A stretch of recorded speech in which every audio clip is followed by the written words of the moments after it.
Hello Whovians and welcome back to my next Doctor Who review, where today I review Doctor Who Inferno, starring Jon Pertwee as the third Doctor, which is the fourth and final story of the seventh season of Doctor Who, and it is also the final story to feature Liz Shaw as a companion of the show.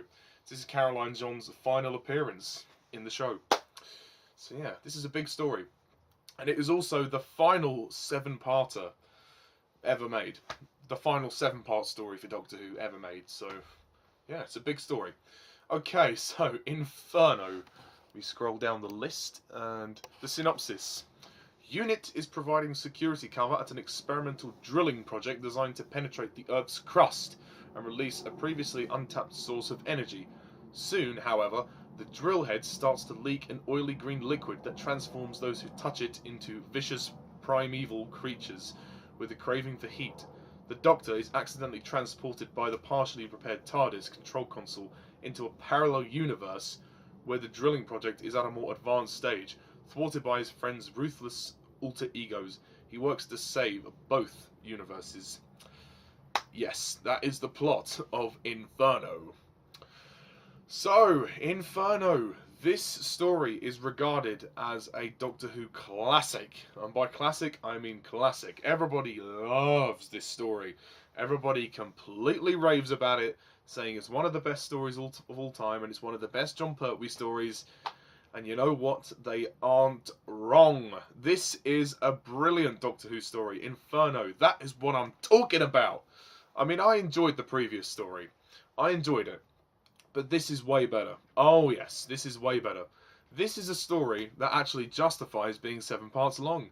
Yay, for once I don't actually think a story is too long at being 7 parts. This story is perfect at 7 parts. It doesn't drag. There is so much that happens in this, and it really works. And this story is fantastic. What a great way to send off Jon Pertwee's first season as the Doctor.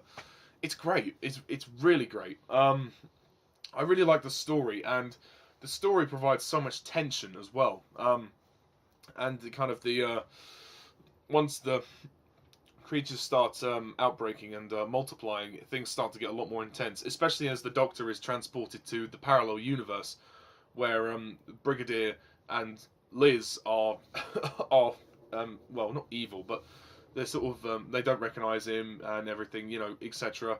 And he has to kind of convince them that he's telling the truth about coming from another universe with the same problems. So there's so much tension with this story, and this story makes a point of proving that the Doctor, whilst as amazing and brilliant as he is, he can't save everyone. In this story, the Doctor is unable to save the parallel universe.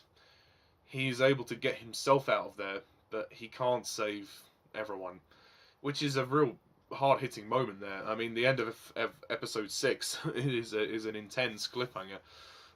There's so much tension in this story. This story is not played for laughs. There is a lack of humour in this story, but justifiably so. I mean, Jon Pertwee throws in the odd quip here and there, and the occasional funny line. His sarcasm is quite amusing, but generally speaking, this is a very serious story and a very tense story. I mean, the creatures themselves, the aliens, I think what they're called, the Primords, they're interesting. I mean, they look a little bit goofy. They do have a kind of, they do kind of resemble the Cowardly Lion from The Wizard of Oz, kind of like a green version of that. It is a little bit strange. The design of them is slightly strange. I don't really get that, but they are very scary. The noises they make are very intimidating, and the fact that they're essentially zombies. They are essentially zombies, but they just look like lions, and they spread diseases by touching people, and in some cases biting people. And it's really intense when in the last part when who is it? Bromley, I believe it's Bromley, or the Professor. Oh, I can't remember. Somebody at the end of the story changes into a Primord, and it's pretty scary stuff.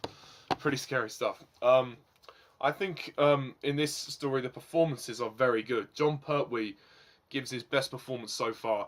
I have never seen Jon Pertwee as good as this. I mean, in each story since I've seen him, he's got better and better and better. I've only seen the first season that he's gone. I've seen him in 4 stories. This one is definitely his best performance, without question. He's just so assertive. He's so on it. He's trying to get everyone to see the urgency of what's going to happen. He's predicting what's going to happen, and he's trying to help people, but they just don't believe him, you know. So he's constantly struggling with having to try and convince people in both universes about what's going to happen, and you know, he's kind of constantly fighting with that, as well as fighting with the enemies themselves, who are attracted to heat, and of course, the only way to really kind of defeat them is if you cool the place down, or if you blast fire extinguishers at them. That sort of does the trick, and you know. So this story, there's so much momentum. There's pace, pace, pace, and that's what I love about this story. It's fast paced, a lot of action. You know, time is of the essence, and you feel that. You feel that. It is directed superbly by Douglas Camfield and Barry Letts. Actually, 2 people get director credits here. The writing is very good. I think the story is very intense. I like the performances by Caroline John as well. This is her final performance as Liz. She does a great job. She has to play Liz in 2 different roles here. The parallel Liz is part of Unit, and sorry about that. Yeah, the parallel Liz is part of the military, part of Unit, and so that makes it very interesting. As she has black hair, and she's constantly. She doesn't at first believe the Doctor, but then she does slowly start to believe him as she starts to see a bit more, and she starts to see the TARDIS console. She tries to convince the brigade leader that the Doctor is who he says he is, and he's come from where he says he has. Obviously, Nicholas Courtney himself, once again, he's very good as Brigadier, and also the brigade leader. His character, he plays the good part of his character, which is Brigadier, and then in the parallel universe, he's the brigade leader, who's a bastard. he doesn't believe the Doctor. He thinks that it's all nonsense. He's just trying to save everybody, but he's going the wrong way about it, which is interesting. I mean, yeah, Don Houghton wrote this story, and he does a very good job. And I love the way the title comes up with the volcano footage exploding. That was very good.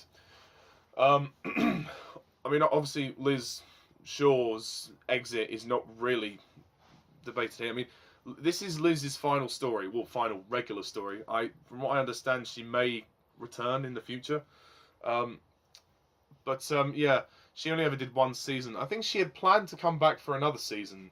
But after she'd finished filming this, I believe she fell pregnant as well. And Barry Letts, the producer, he wanted a companion for the Doctor who wasn't as smart as him. He wanted the companion to constantly be asking more questions, whereas Liz is a companion who is very smart and is always almost as on the ball as the Doctor. So they kind of wanted to balance that out a little bit less, you know, so obviously Liz got shafted. So they basically let Caroline John go. I mean, the fact of the matter is she was pregnant anyway, so I think she would have requested time off anyway. But I think it was her intention to come back, but she obviously didn't get a chance to. So they don't give her an exit in this story, because this wasn't technically meant to be our last appearance, but there's a lovely moment towards the end. We do actually leave the story on Liz. The last shot of the story is Liz laughing and at Brigadier and the Doctor. So in a way, that's kind of nice. That's kind of sentimental in a way, but she doesn't get an official exit. So I'm not going to complain about that, because that wasn't the intention. But I'll just say quickly that Caroline John as Liz, even though her time in the TARDIS was very short, it was nice to see her. She was a nice change of pace from Jamie and Zoe, who were with Patrick Troughton. And yeah, I think she's a good companion. I don't think she's one of the all-time greats. I mean, because she didn't really stay very long, but she contributed well for what she did in the beginning of the Third Doctor's era. So goodbye, Caroline John. Thank you very much for playing Liz Shaw. She's definitely memorable. So yeah, I'm sure we'll see her again as I come to review the show. But yeah, and I think what also helps is the budget of this story as well. The production design and sets look amazing. Because this season is much shorter than the previous 6, I think they've cut this in half. They cut the budget in half, really, I think. Or they've saved some money, so costs were cut, and they were able to focus on the stories and tell the stories and make them interesting and fresh, and therefore actually have more money into the production design, which I think really helps. I mean, the fact is also the Doctor is been exiled to Earth, so he's stuck on Earth, so he can't go anywhere. So the fact is you can do a lot of location filming as well, but the sets you build will have to be centered to Earth as well. Also, another character that gets a lot to do in this story is Benton. Benton, he's really cool. I mean, the parallel version of Benton actually dies. He gets turned into a Primord, which is rather creepy. And there's also another female in the story, Dr. Williams. I don't know who plays her. Let me find out for you. But yeah, Petra Williams. Sheila Dunn plays Petra Williams. And my God, guys, she is smoking. She is really hot, especially in that blue dress towards the end. Wow! Oh my God, she is gorgeous. I mean, her legs are amazing, and she's fit. I mean, I'm sorry, I'm not going to apologize. I like, I'm a straight guy. I like looking at attractive women. I'm not going to apologize for that. And I think she does a good job. So yeah, Sergeant Benson, he got a lot to do as well. It is just an epic story, and it really, really is. It is a wonder to behold. It's a classic. It's an absolute classic. I can see why people love this story. Do I have any criticisms? The only thing I would say is when we get to the parallel universe, some characters, it can be a little hard to follow all the characters. So there are a lot of characters. I think maybe you could have had less characters, or give some characters less focus, because it can get kind of confusing which world we're in at points. But they tried to distinct it very well with Brigadier and Liz. So yeah. But that's pretty much my review of Inferno. So I am going to score Inferno a perfect 10 out of 10.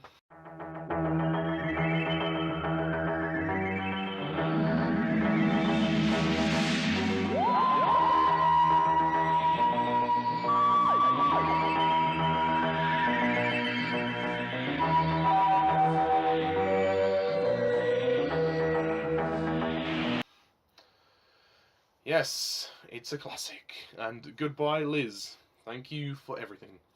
So just to round off this review, I'm going to do my mini ranking of Season 7. And there's only 4 stories, so this shouldn't take too long. Okay, I've thought about this. So, number 4. I mean, none of the stories in this season are bad. They're all pretty damn good. So, but there has to be a weakest one, and for me, number 4 is probably Doctor Who and the Silurians.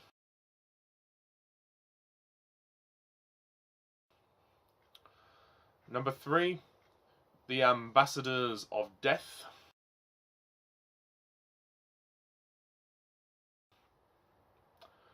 Number 2, Spearhead from Space.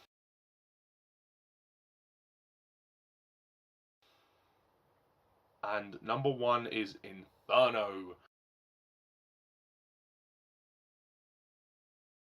So that's it. The first season of Jon Pertwee is done. We have 4 seasons to go, so still quite a way, but we are almost, we are well into it now. So next time on Doctor Who Review is going to be Terror of the Autons. The Autons are back. Woo!